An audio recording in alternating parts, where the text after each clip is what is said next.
Dites-vous qu'il y a 8 ans, on était encore en 2017. À cette époque-là, Emmanuel Macron a été élu président de la République pour la première fois.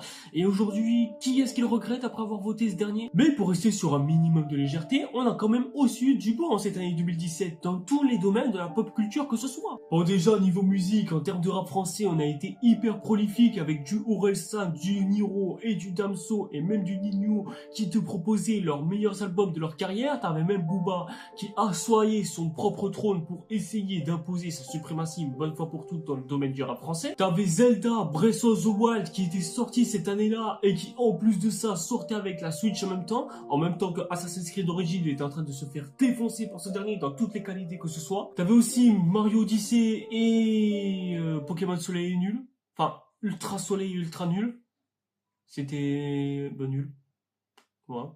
Les versions originales, ils étaient meilleures. Mais bien sûr, le domaine qui nous parle à nous dans cette chaîne YouTube, quand même, et ce qui a toujours marqué ces 8 dernières années, c'est le cinéma. Et en 2017, putain, on était à la fois gâtés et en même temps, on n'avait vraiment pas de chance, dites-vous. Bon, pour rester sur la chance et vous dire ce qu'il y avait quoi comme film cette année-là, on avait quand même droit au Gardien de la Galaxie Volume 2, à La Planète des Singes 3 Suprématie, à Atomic Blonde, qui était pas mal, hein, malgré certaines critiques par en dire. On avait aussi Seven Sisters, que j'ai trouvé plutôt cool et intéressant.